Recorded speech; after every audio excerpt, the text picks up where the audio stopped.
Buenas noches, gracias por estar con nosotros en Pulso Ciudadano. Hoy tenemos representantes de la izquierda para abordar diversos temas de la agenda nacional, su rol dentro de la Asamblea Legislativa, la gobernabilidad hoy por hoy en nuestro país. Para esto nos acompaña en el estudio Jaime Guevara, jefe de fracción del FMLN, y Hazael Torres, miembro de la Comisión Política del FMLN y secretario nacional de la Juventud. Con ellos abordaremos temas. Jaime, buenas noches, un gusto tenerlo aquí. Licenciado, buenas noches, un gusto estar aquí en este programa. Un saludo a la población salvadoreña. Hazael. Muchas gracias, un saludo a ti y a la población salvadoreña que está sintonizando este medio tan importante. Encantadísimo de estar acá y poder compartir algunas opiniones, reflexiones sobre la realidad del país. Quiero poner en contexto, Jaime, como jefe de fracción, lógicamente lleva la voz cantante del FMLN. Quiero decirte, ¿cómo es ahora tu rol dentro de una fracción donde ya no eres el partido oficial, sino que te has convertido en una de las oposiciones del país? ¿Cómo es enfrentar, dijéramos, una asamblea legislativa donde la correlación de fuerza es totalmente adversa? Sin duda, lo primero que hay que rescatar es que esta administración, esta asamblea legislativa, es totalmente distinta a las últimas dos, por decirlo así.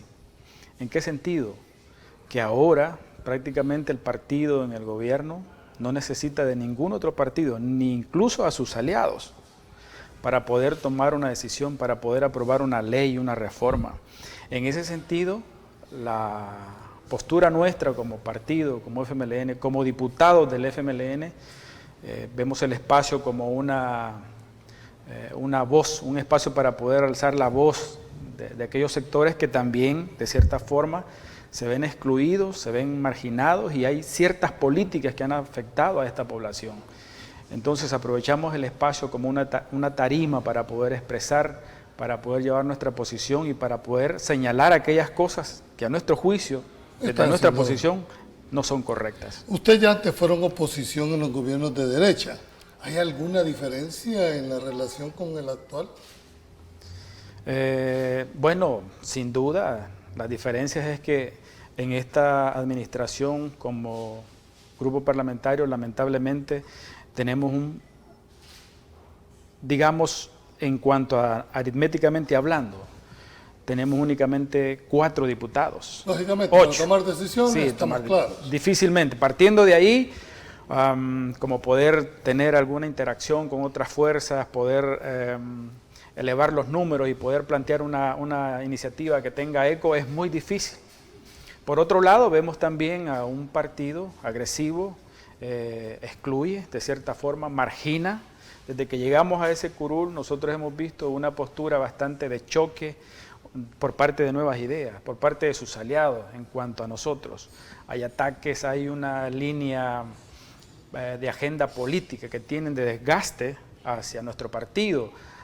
Señalan a exfuncionarios. ¿Y eso no es contra el FMLN o es contra toda la oposición en realidad? Nosotros vemos que es en general, pero hay una dedicatoria en este caso particular al FMLN. Ok.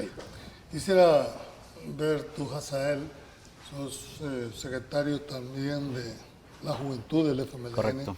Quisiera ver cómo están viendo ustedes como jóvenes, como nuevos relevos generacionales dentro del partido. Primero preguntarte, ¿tienen ustedes abiertas las posibilidades para poder escalar dentro del FMLN? Claro que sí. De hecho, debo destacar que en el actual momento la conducción del FMLN, de sus cerca de 18 y 19 miembros, el 60-70% somos jóvenes menores de 35 años. Es decir, hay un proceso importante de relevo generacional en el FMLN y es una dirección que está hoy por hoy comprometida con un proceso importantísimo de debate interno, de balances necesarios que tenemos que hacer como partido de izquierda en El Salvador, una experiencia de 10 años de gobierno, con una participación en gobiernos locales, con una participación importante en la Asamblea Legislativa durante alrededor de 3 décadas de participación electoral en el FMLN. Esta dirección tiene un espíritu profundamente autocrítico. Creemos que como izquierda salvadoreña y como FMLN tenemos lecciones importantes que sacar de la experiencia en el ejercicio de la gestión pública por parte de la representación del FMLN en los diferentes escenarios, que ya dije, desde el nivel local, legislativo y la experiencia de gobierno. Entonces, en el partido estamos haciendo procesos de cambios importantísimos que pretenden darle mayor apertura a las juventudes, a las mujeres, colocando en la primera línea de nuestros propósitos Quiero a hacerte estos una sectores. pregunta ahí. No solo en el tema de las izquierdas en el país, sino que en términos generales hay como decir, miren, los jóvenes son los buenos y los viejos son los malos. Es decir, dentro del FMLN, ¿hay verdadera renovación o hay sustitución nada más? Yo creo que hay un verdadero proceso de renovación. Nosotros nos consideramos un proceso importante de relevo generacional en el FMLN, pero también de continuidad de los principios, de los valores que ha abrazado este proyecto histórico. Se trata de combinar sabiamente la experiencia con la energía, con el ímpetu que caracteriza a la juventud salvadoreña y en particular a la juventud Farabundo Martí, que digo, hoy por hoy está jugando un papel protagónico, muy destacado en este proceso de empujar al FMLN hacia la recuperación de sus fortalezas, de su fuerza, ¿no? Social, política y electoral, y de seguir representando a la izquierda salvadoreña y de seguir representando los intereses del pueblo salvadoreño en los diferentes espacios en los que hacemos nuestra actuación política. Vuelvo a la Asamblea Legislativa, Jaime, y decir, los medios nos dimos cuenta a través de la... ¿Hay división en la fracción del FMLN? Literalmente no podemos decir que hay una división. Sí, prácticamente la población salvadoreña se expresó y nos ha dejado 8 diputados y hay una característica esencial, todos somos jóvenes. En este caso particular, este servidor es primera oportunidad en la que estamos ahí. ¿Es tu primera oportunidad dentro de la Asamblea? Es mi primera oportunidad y en esta dinámica que tiene el partido, en el contexto actual, en el periodo en el que estamos, obviamente hay puntos de vista distintos, pero eso no quiere decir de que estamos divididos como partido. ¿Discuten ustedes al interior de su fracción antes de llegar a votar a un pleno? Estamos discutiendo, estamos compartiendo agenda con la dirección de nuestro partido. Una de las cosas que dijimos desde un principio es que esta fracción del FMLN iba a articular la agenda del partido con la agenda de los diputados, y eso estamos haciendo, es decir, antes de ir a la plenaria con representantes de nuestro partido, como diputados discutimos los principales temas, cómo vamos a votar, cuáles son nuestras posturas, qué está pensando el pueblo.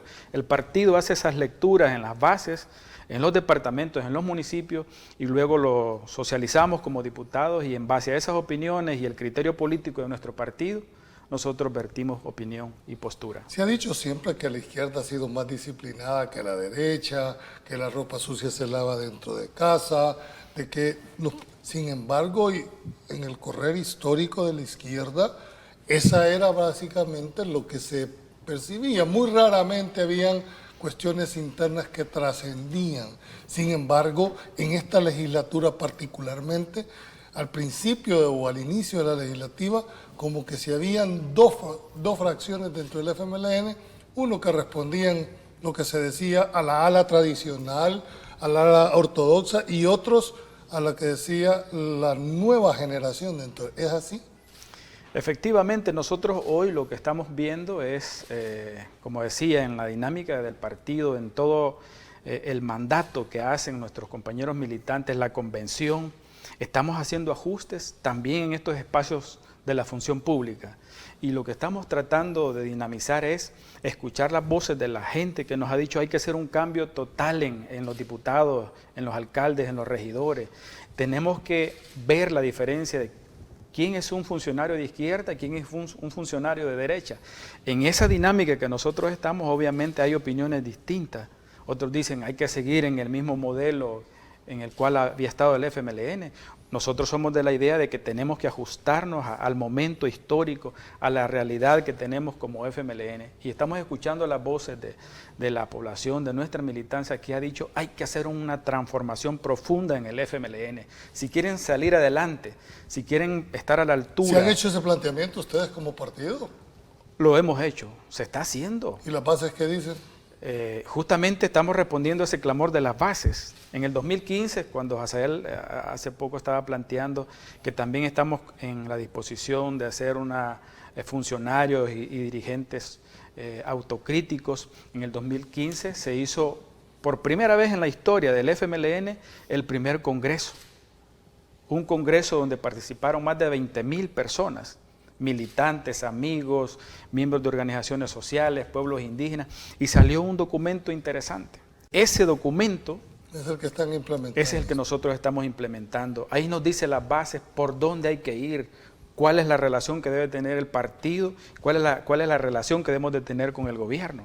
Y ahora que estamos, en este caso como oposición, pues nosotros estamos considerando todo ese trabajo, todas esas opiniones que salieron de esa discusión profunda que se hizo en aquellos momentos. Entonces, en ese sentido, estamos nosotros también desde la función pública haciendo ese giro. Quiero preguntarle a Hazael, estamos a menos de 16 meses de las elecciones, lógicamente con un desgaste que ha tenido el hecho de haber sido 10 años de gobierno. ¿Cómo pretenden, mejor dicho, ustedes que van a enfrentar las próximas elecciones? Porque mucha gente, sobre todo de la bancada oficial, les dicen a ustedes, tienden a desaparecer en la próxima elección. Yo creo que en principio aclarar de que el partido FMLN sigue presente en el territorio, es un partido con mucha historia, con mucha tradición de lucha y de organización. La base del Frente está haciendo una labor importante de reconexión de la familia salvadoreña. El Frente está desarrollando un proceso importantísimo, en principio, de ajustes en el instrumento, que Jaime muy bien señalaba, de todo ese proceso de actualización de métodos, de todo ese proceso de corrección que estamos haciendo en el interior del partido. Pero paralelo a eso, hemos mantenido una agenda permanente de cuestionamiento, de señalamiento de la situación del país. Tenemos opinión sobre los temas económicos, sobre los temas de seguridad, sobre la situación ambiental, sobre la situación en materia de salud, en materia de educación, es decir, sobre los diferentes temas de la realidad nacional. Hemos tenido una opinión permanente y no solo una opinión crítica, sino que también a través de nuestros diputados hemos estado elevando propuestas que evidentemente por la situación aritmética en la Asamblea de pronto no encuentran eco, pero el Frente ha tenido siempre iniciativas, siempre ha estado proponiendo. Yo creo que una justa adecuación de las cosas que tenemos que resolver como FMLN, como instrumento, como partido, y una plataforma que asuma el reconocimiento de errores, que asuma compromisos de rectificación desde el FMLN y plantearnos como nuevas generaciones de izquierda desde el partido, ofrecer una plataforma como lo hemos hecho en otros escenarios a la población salvadoreña, que conecte con aquellos propósitos que siempre hemos planteado, ¿no? La necesidad en este país de abordar a fondo temas como la distribución de la riqueza, temas como la justicia social, temas como el respeto a los derechos humanos, temas como seguir fortaleciendo y profundizando la democracia en este país. Creo yo que hay temas esenciales que estarán siendo planteados en la plataforma eventual que el FMLN estará presentando y construyendo junto a los distintos sectores en el país. Estamos preparados para eso, sabemos cómo hacer política desde el territorio y estamos permanentemente en esa labor de reconexión con la familia salvadoreña. Bien, tengo que ir a un corte comercial. Cuando regresemos en esta segunda parte queremos abordar, dijéramos, cómo estamos de cara al rol que debería de estar jugando la oposición y sobre todo en la percepción que se tiene de que el partido de izquierda FMLN será el único que responde a la izquierda salvadoreña. No lo cambia.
Bien, gracias por continuar en esta segunda parte del programa. Jaime, quisiera ver que dentro de la operatividad que tienen la Asamblea Legislativa se crearon muchas comisiones especiales, sobre todo aquellas para investigar las ONG, el tema de los sobresueldos.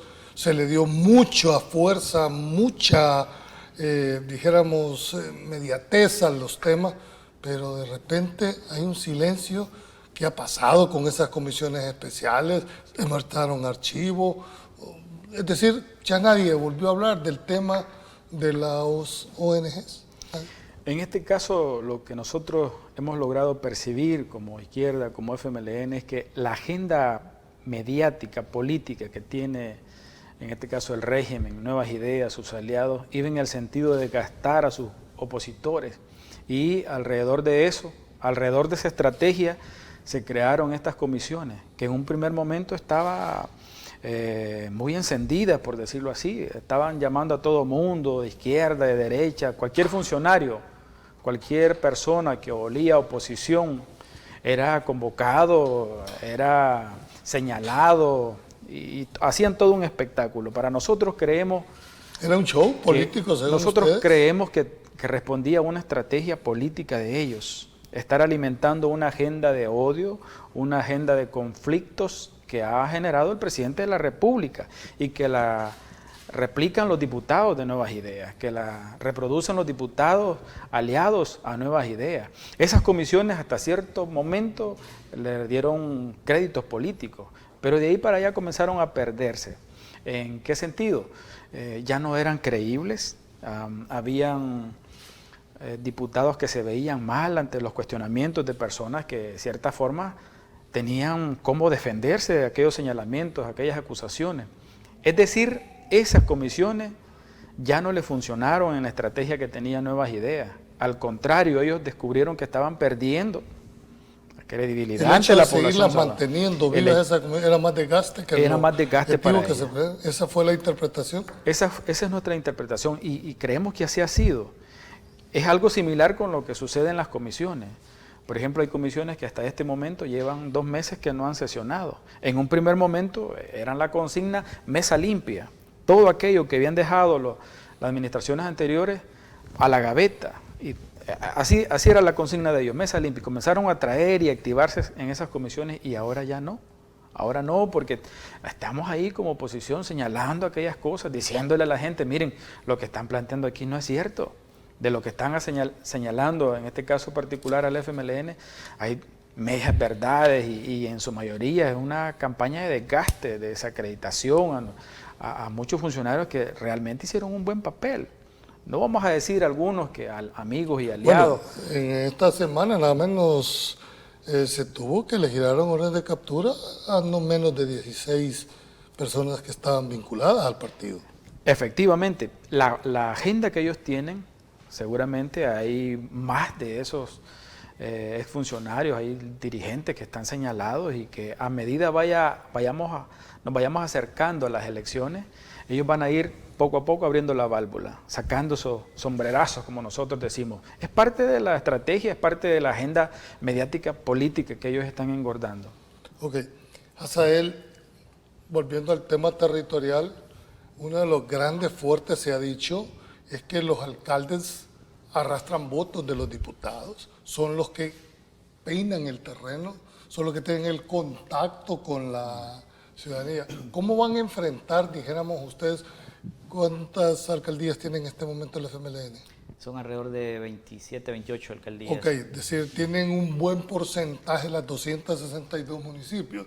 Es decir, ¿cómo ha sido el desempeño que ustedes mismos han evaluado como partido de estas frente a la decisión de que ahora no cuentan con un FODES, frente a la decisión que no tienen? ¿Cómo van a llegar ustedes a pisar terreno, a decirle a la población, nuestra oferta electoral fue esta y al final tenemos esto? Sí, muy buenísima pregunta. Yo creo que la ciudadanía, o sea, la gente, las comunidades, las familias, están conscientes de la situación que están viviendo los gobiernos municipales, que a pesar, como tú le dijiste, del robo, porque desde nuestro punto de vista no se le puede llamar de otra manera, el robo descarado del FODES, que estaba orientado a fortalecer la autonomía, a fortalecer el enfoque del desarrollo desde los territorios, es decir, a partir de haber quebrado esas capacidades de gestión de lo local a través de la eliminación del FODES, ha golpeado enormemente a las comunidades, ha golpeado enormemente a las familias y también que ha quebrado a los gobiernos municipales que ofrecieron una plataforma municipal a las comunidades, a las familias, y que hoy por hoy creo yo que la ciudadanía está consciente de las limitantes, de las dificultades que están enfrentando los gobiernos locales. Yo creo que la respuesta que los alcaldes, a pesar de toda esta situación que están viviendo, es digna de admirar. Se están rebuscando con gestiones, se están rebuscando con hacer milagros. Aunque ahora les han abierto un poco la puerta porque les han reasignado 50 millones, no claro, como FODES, pero sí como un apoyo a los municipios. Claro, que realmente en el buen salvadoreño es una migaja, ¿no? Es decir, es para tratar de tapar una situación que evidentemente está generando desgaste al gobierno, porque en esa ruta que Jaime planteaba de someter a los territorios, de perseguir a la oposición y de desgastarla de cara a un proceso evidentemente electoral de cara al 2024, el mecanismo de quebrar a través del FODE a los gobiernos municipales está siendo utilizado para chantajear, está siendo utilizado para... ¿Cómo te explicarías, Hazael? Porque el FODES es general, es decir, le han quitado no solo al FMLN, a Arena, sino también aún a los mismos alcaldes de la bancada Cian. Entonces, es correcto, pero también hemos conocido conferencias, hemos conocido opiniones públicas de alcaldes del partido oficial que se han quejado. Muchos han callado y seguirán callando probablemente, pero nosotros conocemos desde el territorio muchos alcaldes de Nuevas Ideas que se están planteando no presentarse el 2024, porque evidentemente han quedado mal frente a sus electores porque no han podido resolver las demandas de las comunidades. Y, insisto, hemos conocido conferencias públicas de alcaldes de Nuevas Ideas que han manifestado estar en desacuerdo de esta medida que no solo golpea a la oposición, sino que también está golpeando a los alcaldes mismos del partido Nuevas Ideas. Entonces, yo creo que la situación se desborda, es un elemento que creo yo es importante destacarlo, a partir de la opinión incluso disidente de alcaldes de Nuevas Ideas con relación a este tema. Es una muestra fehaciente de que esta medida lo único que ha trasladado es dificultades y lo único que ha trasladado es retroceso en materia de desarrollo local a los municipios. Una de las grandes críticas que se le había hecho a la legislatura pasada es, Madrugones, es que no hay discusión, no hay debate al interior de las comisiones, ¿verdad? Que habían dispensas de trámites como el accionar. ¿Qué pasa en esta legislatura? ¿Hemos mejorado, empeorado, está igual? ¿Cómo es? ¿Cuál es la valoración? En este caso nosotros creemos que la Asamblea Legislativa únicamente se ha convertido en una oficina de trámites, vamos a decirlo así. Se ha perdido la... ¿Qué quieres decir con una oficina de trámites? Es decir, no vemos o no tenemos la oportunidad de poder discutir, por ejemplo, la ley Bitcoin, que se hizo en un madrugón, se hizo en menos de una hora. Lo poco que se discutió ahí y rápido pasó. Es decir, se metió con dispensa de trámite, el abuso de la dispensa de trámite en temas que, bueno, la dispensa de trámite se utiliza según la ley en aquellos temas de urgencia. Pero ¿cuál era la urgencia, por ejemplo, en el tema de la ley Bitcoin? ¿Le consultaron a la academia, al mismo pueblo? No, fue algo similar como lo hizo Arena cuando nos metió el dólar. Eso te iba a decir, es decir, no lo mismo hacían las anteriores administraciones. Yo no me recuerdo de que se haya discutido y muchos decían es que esta es la misma película con actores diferentes. Yo puedo decir que es la misma dinámica que hizo el Partido Arena cuando tenía control en la Asamblea es la misma dinámica que está aplicando Nuevas Ideas y sus aliados. Lo mismo. ¿Y pero ustedes en este cuando caso, fueron un gobierno no hicieron eso también? en ningún momento aclararle a la población salvadoreña que el FMLN tuvo la aritmética como la tuvo Arena, como la tiene Nuevas Ideas. En ningún momento había que discutir, había que buscar los consensos con las otras fuerzas políticas. Ningún partido ha tenido, dijéramos, ni siquiera la correlación no la ha tenido. de la mayoría simple, ni Arena, ni el Frente, ni nada. Es correcto, pero en administraciones anteriores había que discutir, es decir, había que de cierta forma ponerse de acuerdo, negociar con los otros partidos, buscar entendimientos para poder aprobar alguna ley. Hoy no pasa eso, por lo tanto, ahí es donde ellos abusan y no permiten que las otras fuerzas políticas como el FMLN o las comisiones respectivas toquen o discuten temas, le permitan a la población que puedan vertir sus opiniones y tomar una decisión en base a esas consultas. No lo hay, por eso decimos, la Asamblea Legislativa únicamente está de trámites. Yo me pongo a observarlos cuando de repente el jefe de fracción del oficialismo dice, solicita la palabra para modificar agenda con dispensa de trámite, vamos a meter esto. Pero antes se ve que llegan a dejar la propuesta. Una vez que se aprueba, porque no hay oposición, lamentablemente, se hacen unas 3 discusiones, hay 3 personas que son las que hacen la defensa o el argumento y luego se somete a votación. ¿Le permitieron a la oposición discutir o al pueblo salvadoreño? No. Poderosamente la atención y esa autocrítica que tú haces es que lamentablemente no hay oposición, decís tú. La oposición son ustedes. No, sí, yo me refiero a que difícilmente no hay oposición en cuanto vamos a decir, no, señores, no vamos a dejar pasar esa iniciativa. O sea, estamos claros que no tienen correlación para incidir. No hay correlación, ni tan siquiera que se uniera toda la oposición es capaz de poder detener una iniciativa. Por eso en el Parlamento no hay oposición, aritméticamente hablando. Por tal razón, ellos pasan lo que quieran. Y muchos de los diputados, porque es así, ni los de ellos tienen la oportunidad de poder discutir esas propuestas, esas iniciativas. Se discutió el tema de la ley Bitcoin, muchos de ellos ni sabían. Si algunos diputados cuando les preguntaban ahí si querían que se les pagara con Bitcoin, no decían, se negaban a eso. Así pasó con el tema de la ley del FODE. Así ha pasado con muchísimas leyes que han aprobado ahí que pasan sin pena ni gloria. Por eso la responsabilidad que tiene esta administración es muy grande y va a pasar a la historia en aquellas decisiones malas que han tomado en contra del pueblo y que nosotros creemos que busca beneficiar a un pequeño sector, a grupos de poderes reducidos que son aliados del presidente. Nosotros... Quiero preguntarle a Hasél, porque ustedes son, dijéramos, el resultado de todo un trabajo partidario, ¿verdad?, de planteamientos programáticos. ¿Cómo está el partido Farabundo Martí internamente? Es decir, ¿están fortaleciendo a sus líderes, a sus bases? ¿A qué le están dando prioridad partidariamente hablando de cara a un evento electoral?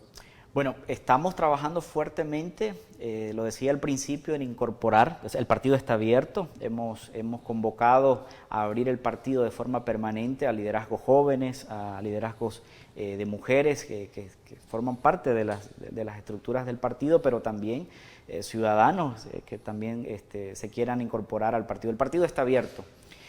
También le hemos estado dedicando mucho tiempo, insisto, al debate interno, porque obviamente después de las situaciones especiales que el FMLN ha enfrentado en los últimos años, naturalmente es un partido que tuvo que debatir mucho sobre su situación, redefinir su actuación política en el escenario en el cual estamos inmersos.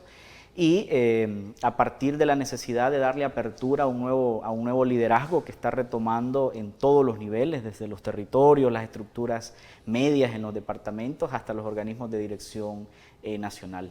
Y estamos construyendo en consulta permanente, no solo con la base del partido, sino con muchos amigos de la academia, con sectores productivos, con sectores académicos, con sectores juveniles, 2010, estamos discutiendo sobre el papel que debemos jugar como oposición, como FMLN en el actual contexto, y las demandas concretas, ¿no?, de la ciudadanía y de los distintos sectores que tenemos que acompañar firmemente, que tenemos que abrazar de cara a los próximos eventos en los que sin duda el FMLN estará presente y dará batalla como siempre la ha dado. Pero estamos en la tarea de fortalecer al partido desde el territorio, de construir una agenda de acercamientos, de diálogos, de debate con los distintos sectores que nos han acompañado históricamente y con otros con los cuales estamos coincidiendo digamos, en la reflexión o en la mirada crítica que tenemos de la situación actual del país.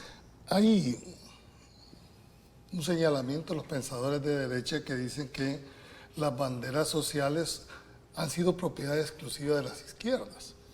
¿Cómo están viendo ustedes este movimiento, creo que se llama, donde está una persona de trayectoria izquierda, Walter Raudales? ¿Cómo ven ustedes este tipo de movimientos que están resurgiendo, dijéramos, como una alternativa al voto de izquierda? Yo creo que a partir de las ansiedades, ¿no?, del momento de plantearse como una alternativa al régimen, están surgiendo y creo yo seguirán surgiendo diferentes expresiones políticas, partidarias y también... ¿No le temen ustedes a este No, movimiento? yo creo que no. Forma parte de, creo yo, de la situación convulsiva que está viviendo el país, de la necesidad de encontrar caminos, de la necesidad de reconstruir paradigmas, de la necesidad de reconstruir enfoques alternativos al escenario político del país. Yo creo que Nuevas Ideas, el actual gobierno, es fruto de una crisis política que ha vivido el país, no de los últimos 3 años, sino de las últimas décadas. Yo creo que el modelo político salvadoreño ha topado, ha generado crisis, y si algo supo aprovechar el actual presidente y el partido Nuevas Ideas es a construir un discurso que de forma demagógica, de forma oportunista, supo interpretar esas crisis que ya estaba haciendo el modelo político salvadoreño. Eso te quería preguntar, el hartazgo político de la población con, dijéramos, los partidos tradicionales. A ustedes les mandaron, si hacemos la parte histórica, como 3 mensajes de la población, porque no es que ustedes cayeron de 30 y pico diputados a simplemente 8 diputados en este momento.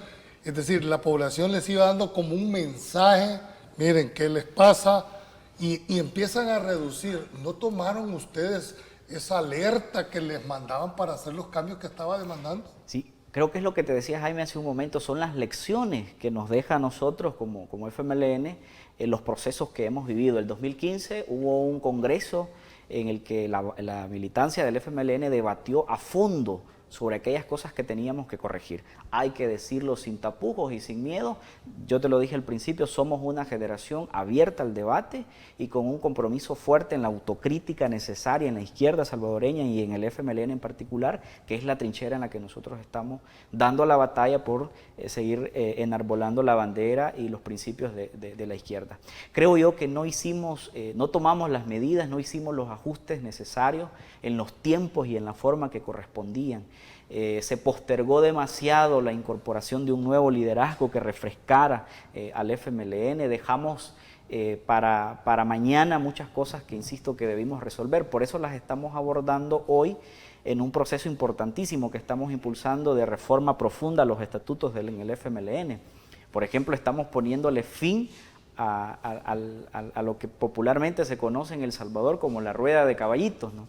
Esa forma indefinida de reelección, de mutar de un cargo de elección de un cargo de representación pública a otro, y tenías funcionarios públicos que hacían, valga la redundancia, de la función pública un modus vivendi. Eso lo estamos cortando de tajo en la nueva reforma a los estatutos del FMLN y, insisto, estamos priorizando darle mayor participación a la juventud. Hoy la reelección a cargos de elección popular en el FMLN estará limitada a un periodo. Es decir, el periodo en el que sos electo por primera vez y el derecho a un periodo nada más de reelección, 6 años. ¿No hacen una evaluación ustedes dependiendo del rendimiento del Claro, diputado? de hecho se hará en el primer año, no significa que por tener derecho a una reelección ya te garantizaste 6 años de representación. No, el nuevo estatuto también implementará mecanismos de evaluación y si un funcionario nuestro en 3 años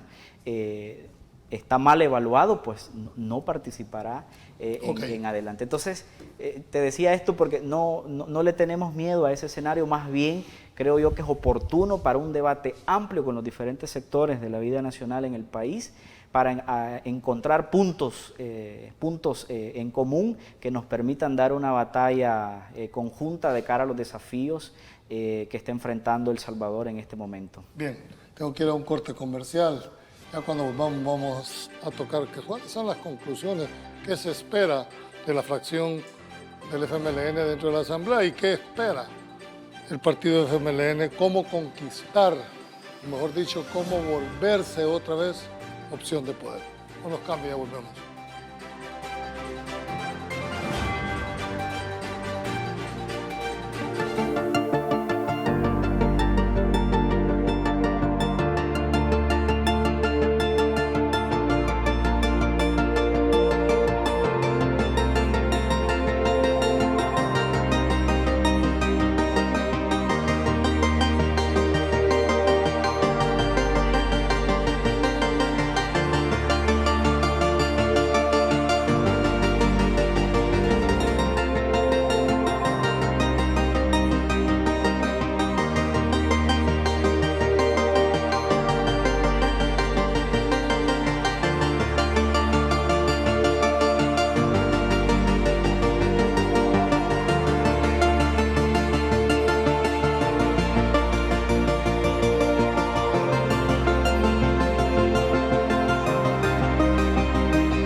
Bien, gracias por estar en sintonía de Pulso Ciudadano. Yo creo que vamos a ir aterrizando. Jaime, Hazael, quiero hacerles sobre todo a ti que estás en la Asamblea Legislativa, hay una queja, y si no queja, un planteamiento, dijéramos, del gobierno y de la bancada oficialista que dicen que ustedes no apoyan, que se oponen por oponer. ¿Qué rol debe de jugar la oposición en las actuales circunstancias? Sabemos que, lo hemos dicho hasta la saciedad a través del programa, que no tenés los votos o la suficiente correlación para incidir, pero eso no quiere decir que no puedan haber planteamientos en los cuales pueda legitimar o delegitimar un proyecto. Pueblo salvadoreño, nosotros estamos respondiendo a nuestra oferta electoral que hicimos como partido desde que iniciamos en esta batalla política. Hasta ahora que estamos en los diferentes espacios, seguimos manteniendo esa oferta electoral. ¿En qué sentido? Le planteamos a la población salvadoreña, vamos a oponernos a todas aquellas iniciativas que vayan a afectar a las grandes mayorías y vamos a respaldar a toditas aquellas iniciativas que vayan a beneficiar a las grandes mayorías, y eso es lo que hemos hecho. Pero no han acompañado del régimen de excepción. Contrario a lo de ellos, que le ofrecieron en su oferta de campaña, en su oferta electoral, más de 500 propuestas que hasta este momento le han fallado a la población salvadoreña. Una pregunta, ¿por qué no acompañaron ustedes el régimen de excepción si dentro de la concepción que se tiene, es decir, han atacado directamente al tema de la delincuencia? Nosotros como partido hemos dicho, y yo creo que todo salvadoreño, cualquier hombre o mujer salvadoreño, desearía vivir en un país donde valga la pena estar, libre de violencia, de estructuras criminales, de prostitución, de drogas. La aspiración de Esa es que la todos aspiración. tenemos. La izquierda no ha abandonado esa idea de luchar por transformar este país y por estar en un país seguro. Es que no nos oponemos solo por oponernos. Nosotros estamos criticando aquellos abusos que han hecho con el régimen de excepción, que si bien es cierto, es un instrumento legal considerado en la Constitución, pero ahora con una quinta prórroga nosotros creemos que pasó de ser un instrumento legal a un instrumento político ¿Por de qué persecución, político, Jaime? en el sentido, ¿Qué persigue la político? Constitución de la República establece de que para tomar una medida como esa tienen que haber algunos criterios, una amenaza de guerra, una invasión, una calamidad, y hoy por hoy, dígame usted, ¿cuáles son de esos criterios para seguir prorrogando el régimen de excepción? Se pudo haber argumentado las 60 y pico de personas que murieron, que asesinaron. Que por cierto, esos asesinatos pusieron en evidencia que el plan control territorial fue un fracaso. Partiendo de ahí, que podríamos decir que fue el elemento fundamental para aprobar el primer régimen de excepción, pero de ahí para allá, ¿qué hemos visto nosotros? Todo lo contrario, por eso nosotros decimos que estamos en contra del régimen de excepción mientras no cesen los abusos, las violaciones. O sea, tenemos ustedes evidencia. no están en contra del régimen, sino a los abusos que el régimen le ha permitido. Estamos en contra de los abusos. Si una persona se le violan sus derechos y está ahí, imagínense amigos, pueblo salvadoreño, 3 meses en la cárcel, una persona que no tiene ningún antecedente de pertenecer a Pero igual te pandillas o podrían estructuras decir, criminales. miren, hemos sacado 50,000 personas que de alguna manera... Pero, ¿qué me garantiza a mí que esas 50,000 personas son pandilleras? ¿Por qué no dicen, por qué no transparentan a la población salvadoreña? Bueno, Miren, eso le va a tocar al órgano judicial la legitimidad o no de la captura. nosotros aplaudimos que se lleven a todo el delincuente. Dice la Constitución y nuestras leyes que mientras no es vencido en juicio, usted sigue siendo inocente. Esa es la presunción que Esa es establece la presunción. el artículo 11. Pero ¿Qué aquí dice? nosotros vemos abusos de poder, es exagerado los testimonios, los mensajes que nos llegan, la evidencia de que están haciendo un abuso inapropiado del régimen de excepción. Con esta experiencia que has tenido, ¿qué crees que va a pasar cuando lleguen las reformas constitucionales que van a proponer? ¿Crees que se va a discutir? ¿Crees que se va a llamar a un montón de personas? Porque estamos creando la base de un verdadero contrato social. Yo creo en la dinámica que se tienen, que tienen todo el aparato del Estado, que tienen todo el control, lógicamente no van a necesitar la consulta, la opinión de la oposición. Bueno, no he visto ni siquiera los 10 diputados que deberían de darle para la iniciativa, porque esta asamblea no es la que en todo caso de aprobarla, no es esta asamblea. Así La es. aprueban y te va a tener que ser ratificada. Me refiero al mecanismo de discusión de un nuevo instrumento de contrato social, a eso. es lo que Por quiero apariencia, pueblos salvadoreños seguramente van a hacer algunas invitaciones o convocatorias, por apariencia. Pero nosotros sabemos que el tanque de pensamiento donde se discuten esas iniciativas, esas posibles reformas a la Constitución, no van a emanar del pueblo, van a emanar de la Casa Presidencial, que allá es donde se discute, se analizan y solo llegan a la Asamblea únicamente a pasarle la aplanadora. Por lo tanto, nosotros creemos que se ha obviado la participación ciudadana. El pueblo quiere participar. Un ejemplo claro vino la iglesia, estudiantes, sectores sociales en el tema de la ley de recursos hídricos. Llegaron ahí a expresar cómo querían una ley de agua. ¿Y qué pasó? ¿Le tomaron en cuenta la opinión a la ciudadanía? ¿Y ustedes, en ningún momento. como base, van a movilizar gente en caso de que esto requiera? Nosotros vamos a seguir alzando la voz, vamos a discutir con nuestra comisión política, con nuestro partido, vamos a seguir señalando aquellos abusos. La Constitución ¿Te permite? Todo lo que nos permita la Constitución, todos los recursos legales que nos permita la Constitución, pues como ciudadanos, como funcionarios, como partido, tenemos derecho y podemos abocarnos a ello. Para Hazael, ¿Cómo están interpretando ustedes que movimientos de izquierda a nivel latinoamericano empiezan, y el último caso lo hemos tenido en Colombia? Es decir, donde la izquierda retomó el poder, está mandando en este momento. ¿Cómo lo está viendo? ¿Cómo lo interpretaron ustedes? ¿Qué les pasa a la izquierda de El Salvador que no tiene, sobre todo con el último acontecimiento? ¿Han hecho ustedes ese ejercicio al interior? Claro, lo que demuestra esos hechos que están ocurriendo en la región latinoamericana, creo yo que forma parte de un análisis incluso global. Hay muchos movimientos en el mundo, la geopolítica se está transformando en el planeta. América Latina y El Salvador no se escapa a esa realidad. Yo creo que son escenarios positivos. El FMLN está viviendo una etapa que ya la vivieron otros procesos de la región. Podemos señalar el caso de Brasil, podemos señalar el caso de Argentina, en donde también hubo dirigentes, exfuncionarios, liderazgos de la izquierda que estuvieron en la cárcel. Podemos citar el caso de Lula en Brasil, que después de estar en la cárcel ahora figura como el favorito de cara a los próximos comicios electorales en este país. Yo creo que por eso es que partimos del principio que en política no hay, como se dice, ni victorias definitivas ni derrotas definitivas. Nosotros estamos leyendo estos movimientos que son favorables para el movimiento progresista, para las izquierdas latinoamericanas, y El Salvador, insisto, está fortaleciéndose a partir de ese espejo, ¿no? Últimamente, ya porque tengo 2 minutos para el cierre, solo quiero una opinión tuya. ¿Qué pasa en Nicaragua?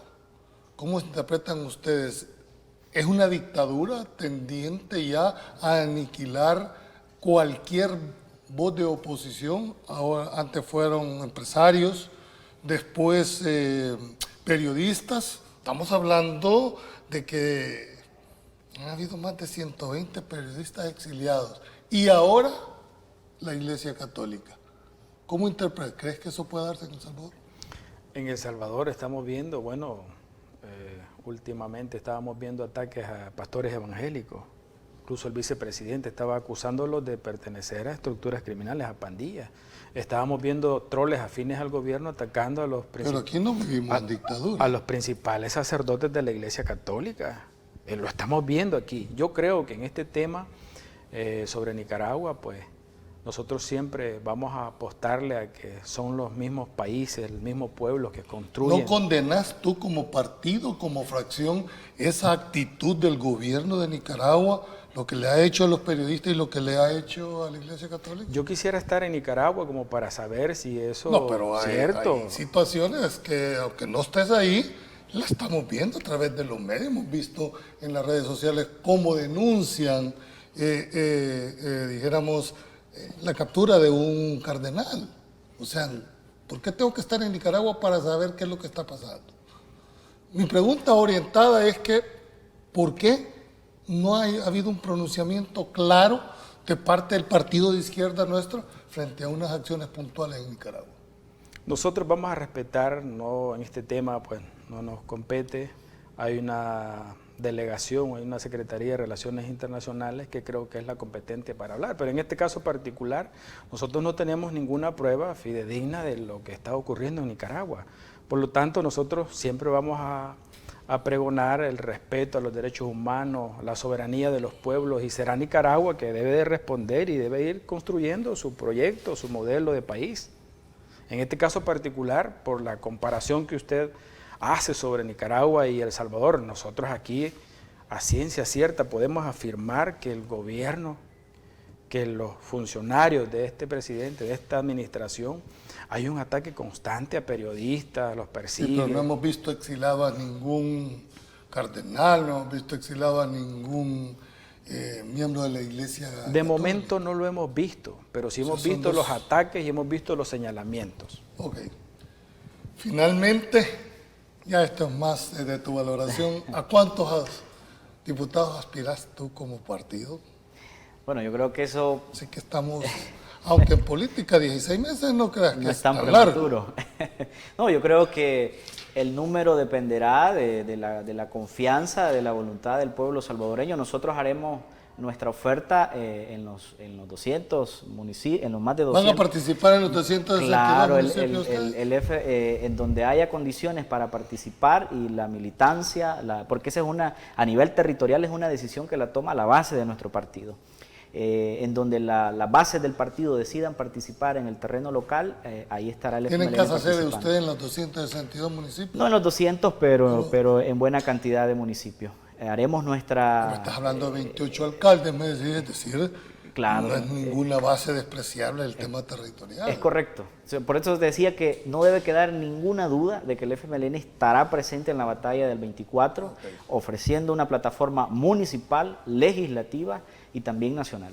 Bien, señores, no me resta más que agradecerles de verdad por haber venido. Creo que no va a ser la última vez que estén en esta mesa. Las puertas del canal están abiertas.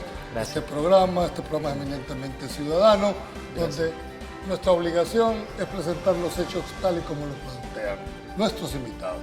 Sus conclusiones las saca usted en la intimidad de su casa.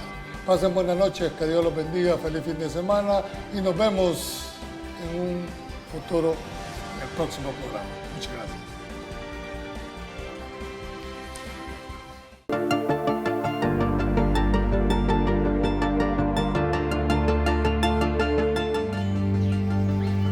El programa Alianza Cacao El Salvador inició en 2014 para un periodo de 10 años con el propósito de aumentar la producción.